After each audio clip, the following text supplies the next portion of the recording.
Morning students, how are you? कैसे हैं आप? देखिए, कोरोना का ध्यान रखें, सेफ रहते हुए अपने स्टडी रेगुलर रखिए, डू हार्ड वर्क. ठीक है. Now let's start our chapter number 4, animal classification. In this chapter we talk about the different classification of animals.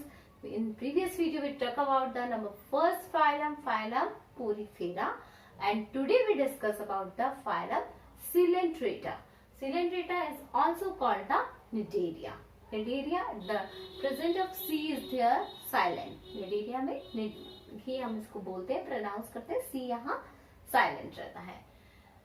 What is the basic characters of some coelenterata animals? These are the aquatic. It means the present in water. Aquatic, that means the present in water. Next thing is marine. That all the animals live in most probably in fresh water. Fresh water is called the marine water. Next is sessile. It means they are stable from anywhere or free swimming. Some animals are going to free swimming. कुछ जो होते हैं वो कह सकते हैं हम swim करते हुए रहते हैं, एंड और some animals are live in stability, and that we call the sessile. And the radially symmetrical, we can easily know that the radially symmetrical, it means we can further divide the of any symmetry that we found the equal shape and size are not found. That is called the radially symmetrical. Next is Cnidaria, derived from nidoblast. Cnidaria word is derived from the nidoblast. ठीक है. Which contain the string capsules. String capsules मतलब दंश कोशिकाएं, जिन्हें हम कहते हैं string capsules होती है, क्योंकि दंश कोशिकाएं होती है, यानी किसी को मतलब यदि हमने स्ट्रिंग कैप्सूल्स का मतलब यहाँ पर होगा कि यदि किसी ने डंक मार दिया तो उसके अंदर पॉइजनस जो सेल्स होती हैं वो प्रेजेंट होती हैं. दंश कोशिकाएं, जैसे कोई चीज काट जाती है तो फक्त इसका हमको जलन होने लगती है, ततैये नहीं खाने, तो इसी तरह की दंश कोशिकाएं जो होती हैं वो प्रेजेंट होती है. This is derived from nidoblast और nidocytes. Both are the same thing कि निडोब्लास्ट से या निडोसाइट से डेवलप्ड होती है, जिनके अंदर की स्ट्रिंग कैप्सूल्स जिनमें प्रेजेंट होगी.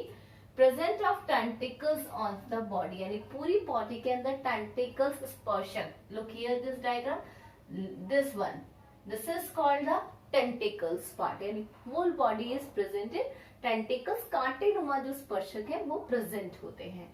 Next is nidoblast are use anchorage, defence and capture pray.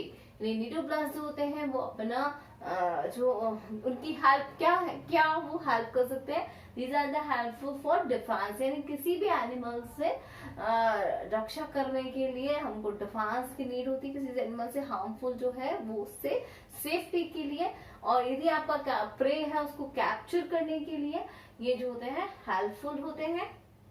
रक्षक कर, एक तरह से हम कह सकते हैं कि हमारे लिए एज ए डिफेंस का वर्क करते हैं, प्रोटेक्शन का वर्क करते हैं. निडोब्लास्ट होते हैं. Central gastrovascular cavity with single opening mouth on hypostome. It means the body cavity के अंदर जो है सेंट्रल गैस्ट्रोवेस्कुलर कैविटी प्रेजेंट होती है. बॉडी के अंदर एक कैविटी पाई जाती है जिसे हम सेंट्रल गैस्ट्रोवेस्कुलर कैविटी कहते हैं. दिस कैविटी जो होती है, जैसे कहते हैं एलिमेंट्री कैनाल, इस तरह से एलिमेंट्री कैनाल का एग्जांपल हम दे सकते हैं कि जो होती है ओपनिंग माउथ जो होता है इनका, जो अपर पार्ट से मान लीजिए कोई भी एलिमेंट्री कैनाल है, इसका ओपनिंग माउथ जो होगा वो जो माउथ होता है वो ऑन हाइपोस्टोम, यानी अधोमुख के नीचे के ऊपर एक ओपनिंग माउथ प्रेजेंट होता है. हाइपोस्टोम होता है अधोमुख, मुख के नीचे वाला भाग, that is called the hypostome. And hypostome के अपर जो पार्ट होगा that is the presence of open with mouth. ठीक है. Next is some cnidarians examples. Coral have skeleton which are made up of calcium carbonate. कुछ corals जो होते हैं, कुछ निडेरियंस, जैसे कि एग्जांपल हम करें कोरल्स. आपने मूंगा देखा, that is called the corals. मूंगा जो हम स्टोन पहनते हैं वो कोरल्स इन्हीं से प्राप्त होता है. तो उसके अंदर जो बॉडी कैविटी है वो कंप्लीटली स्केलेटन किसका बना हुआ है, कैल्शियम कार्बोनेट का बना हुआ होता है. Radiance exhibited two basic body. देखिए टू बेसिक बॉडी का स्ट्रक्चर जो होते हैं वो प्रदर्शित करते हैं. एक्सिबिटेड मीन्स प्रदर्शित करना. With the polyp and Medusa, यानी दो बॉडी स्ट्रक्चर पाए। जैसे हम कहते हैं ना कि गैमेटोफाइट्स और स्पोरोफाइट्स, दो जनरेशन हम पढ़ चुके हैं। सेक्सुअल रिप्रोडक्शन में कभी कभी गैमेट्स बनेंगे और उसके बाद में स्पोर फॉर्मेशन होगा तो स्पोरोफाइट बनेंगे। इसी तरह से यहाँ पर टू सेक्सेस डेवलप होते हैं, पॉलिप एंड मेडूसा। देखिए कुछ एग्जांपल्स हैं जो कि ससाइल और सिलेंड्रिकल होते हैं, यानी जो स्टेबल है और कैसी क्वालिटी पाई जाती है, सिलेंड्रिकल, तो वो होते हैं हाइड्रा और एडवेसिया। और कुछ होते हैं वो शेप कैसी होती है उनकी, अम्ब्रेला शेप होता है, फ्री स्विमिंग। यहाँ पर हमने बात करी ससाइल की, in exam point of view से क्वेश्चंस इंपॉर्टेंट है हियर की this is the what is the basic examples of ससाइल and cylindrical shape, then you can also write here the hydra and advesia. Example is more important, ध्यान रखिएगा। And what is the two basic bodies which are found in polyp and medusa? Which phylum is belong to here? That is the answer is Coelenterata. Next is free swimming, then the Aurelia jellyfish. Aurelia is also called the jellyfish. So these are the example of umbrella shape of free swimming. Alternation of generation is present when a body is developed, polyp and medusa both are the produced, that the alternation of generation is present. कैसे देखिए, look here कि when the polyp produce medusa in asexually, polyp formation जो होगा वो किसको produce करेगा, Medusa जो body structure है उसको, वो एसेक्सुअली होगा।